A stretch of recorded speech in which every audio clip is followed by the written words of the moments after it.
911, what's the address of the emergency? And what was the address one more time, just to make sure I have it correct? Okay. All right. And what's your first and last name? Justine, Marose. He was 6 years old. He had a favorite basket of toys by the couch, and by the time deputies got through that front door, he was already gone.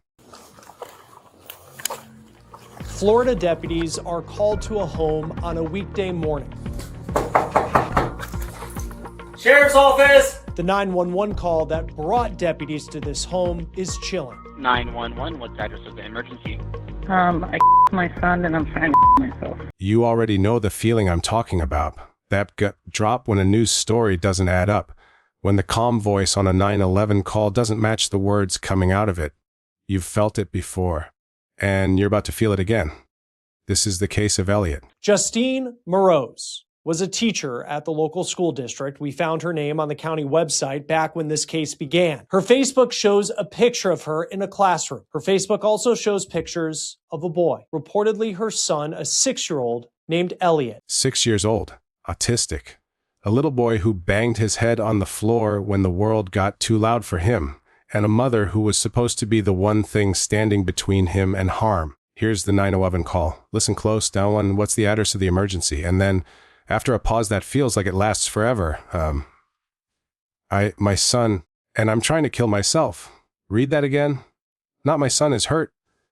Not please help him. She led with her own name. Then she got to him. You noticed that too, didn't you? You noticed it before I even said it out loud. That's not paranoia. That's instinct. And your instincts are usually right. The dispatcher, to his credit, doesn't flinch. He keeps her talking. He asks her straight, "How did you kill your son?" And she answers without raising her voice. "I choked him. With my hands." All right. And I do just need to ask, how did you kill your son? I choked him How did you do it, ma'am? with my hands. Marose appears calm, even emotionless, as she allegedly admits to a horrifying crime, which we'll have more about here in just a moment. She did say that she wants to harm herself, but the dispatcher tells her that deputies are on the way. So let's get back to where the deputies are and what happens when they arrive at Marose's home. They exit their vehicles, they take out their rifles. No scream. No collapse. She was reporting a broken appliance. Here's the thing, though. This isn't a monster movie. Justine Marose was a teacher. A former colleague of hers actually posted something after her arrest that I want you to hear because it complicates this in a way true crime stories usually don't let you sit with. He said he'd worked with her years earlier at a school for kids who'd been kicked out everywhere else.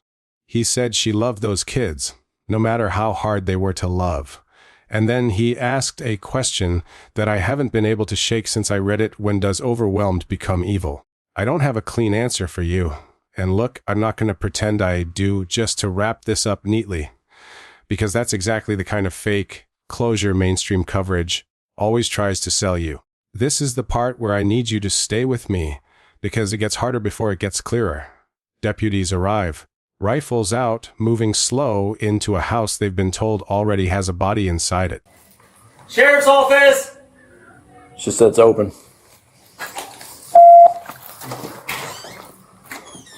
Where are you, ma'am? The Pasco County Sheriff's Office redacted when officers entered the residence to speak with Marose, but you could hear her calmly say, "Right here," as they come to the door. Here's what Marose allegedly told the dispatcher about what had happened inside her home. The body cam picks up Marose's voice through the door, calm. "Right here?" She says, when they ask where she is.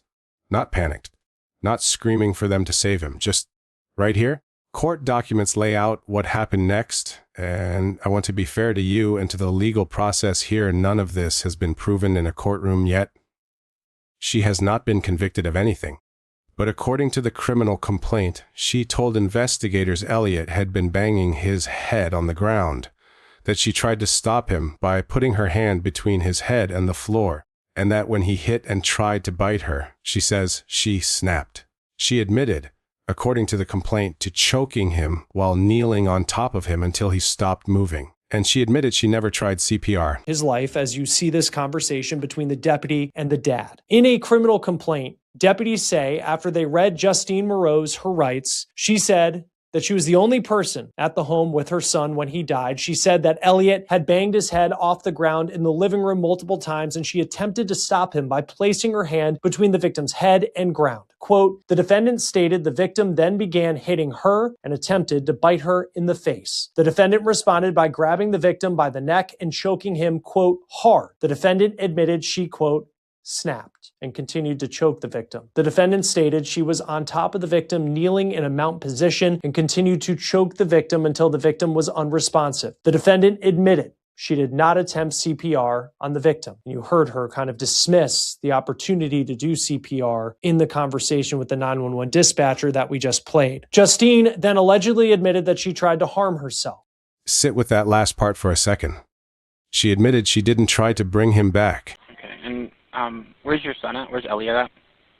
He's in the living room. According to court documents, young Elliot was pronounced dead at the hospital a short time later. His injuries included hemorrhaging in both eyes, and, quote, the victim had light marks on the left side of his neck. The victim was confirmed to be 6 years old and approximately... Now here's where it gets interesting and where I think a lot of coverage on this case completely missed the real story.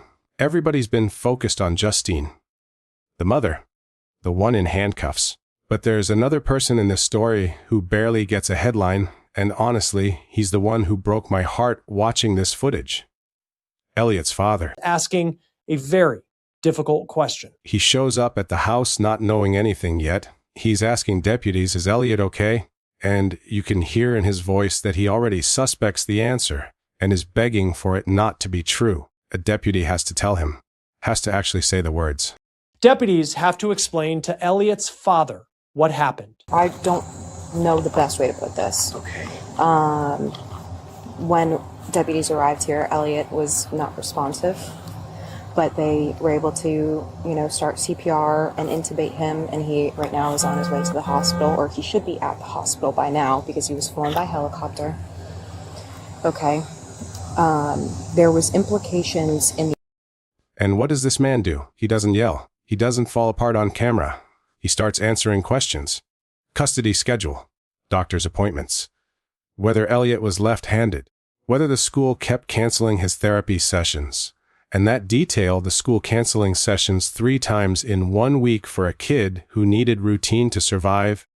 That's the detail that should make you angry. And one thing that I will say that bugged me, so he's in school now and they cancel like way too freaking much. Like he's in a special school. Does he need routine? Of course, yeah. And they're doing is just, I'm trying to not be mad at them because I don't want them to cancel more. It's weird that they would be canceling school. For what 3 reason? times the other week. Not because anyone hid it from you. It's right there in the body cam. But because nobody with a microphone thought it mattered enough to dig into. A special needs school, the one place a fragile family depended on for stability, kept falling through, and nobody's asking why. Just like I know that when a system keeps failing quietly, it's never one failure, it's a pattern. And patterns like that don't make headlines until it's too late. I want to slow down here for a second because I don't say this often. This one got to me. I've covered a lot of hard cases for this channel, but there's a moment in this body cam footage, just a flicker, where you can see a pink basket of kids' toys sitting in the corner of that living room while paramedics work. And this is emotional. You just take a look here. The bottom corner, a pink basket filled with children. I don't know why that's the detail that stuck with me and not the confession, not the choking, not any of it. Maybe because it's the most human thing in the whole video. A little boy who liked his toys in a house that turned into a crime scene before lunchtime. I just needed you to know that detail hit me too. I'm not made of stone watching this stuff, even after all these years doing it. Okay, let's keep going because there's more here that the surface level coverage glossed right over. The father mentions almost in passing a domestic violence incident back in 2019, around when Elliot was born. Basically, the domestic violence thing in 2019. He downplays it in the moment, the way people do when they're trying to stay calm for the sake of getting information. He also mentions Marose had been on different antidepressants over the years, though he says she never had an actual diagnosis on record. I need your help to kind of figure out, was there something wrong with her mentally? Does she have any diagnoses? Okay. So she didn't have any real diagnoses. She had been on different antidepressants over time. Deputies are visibly trying to figure out in real time whether this was a mental health collapse or something else, and that's a fair question. It's also not one this transcript answers for us. I'm not going to manufacture a diagnosis that isn't in the record just to make this story tidier. That's not how I do this. What we do know, prosecutors say she bought razor blades 2 days before Elliot died. A television. She is currently being held without bond. Prosecutors say that Marose told law enforcement that she had purchased razor blades 2 days before the death of her son, and she tried to take her own life before picking her sons up from his dad's house. And as we heard in the conversation with him, there was 2 days. That's not an impulsive moment. That's not a snap decision made in 5 minutes of frustration. If prosecutors are right, that's a plan sitting quietly in the background of a house where a 6-year-old was still going to school, still getting picked up on schedule, still being handed back and forth in a normal-looking custody exchange the day before. Doesn't that change how you hear the rest of this?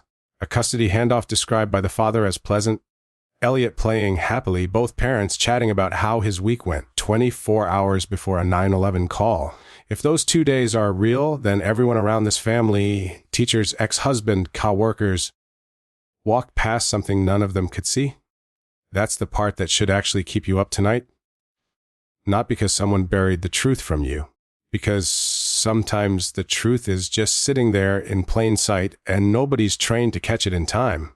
Now let's talk about where this goes from here, because this is the part that connects to something bigger than one house in Land O'Lakes, Florida. Marose was initially assigned a public defender. She now has private counsel Mark Amara, the same attorney who defended George Zimmerman in the Trayvon Martin case back in 2012. nothing that seemed to make him think that anything like this could happen. Now, initially, Marose was appointed a public defender, but court records show that she is now being defended by a very notable attorney in Central Florida. His name is Mark O'Mara. He is a high-profile name, frankly, not just in the central part of the state, but in all of criminal defense. And you may remember him from leading the defense of George Zimmerman in his 2012 murder trial in the death of Trayvon Martin. Zimmerman was found not guilty of second-degree murder. Now, we will... That's not a small detail. That's a signal. When a defendant moves from a public defender to one of the most recognized criminal defense names in Florida, it tells you the legal fight ahead is going to be intense, and it tells you this case is not going to quietly plead out in a side courtroom. This is going to be litigated hard, and that raises the question none of us can answer yet. What does a defense built around mental health collapse look like against a prosecution built around she bought the blades 2 days early? That's the actual battle that's coming, not innocence versus guilt in some simple sense. It's going to be about intent, about whether this was a mother who broke, or whether the breaking happened days before anyone saw it. She has not been convicted. I want to say that clearly one more time, because I think it matters. She's charged with second-degree murder. If convicted, she faces life in prison. That's the legal reality right now. Nothing more, nothing less. But here's what doesn't need a courtroom to be true. A 6-year-old boy who liked his toys and struggled with a world too loud for him is gone. A father is left explaining custody schedules to strangers in uniform instead of tucking his son in.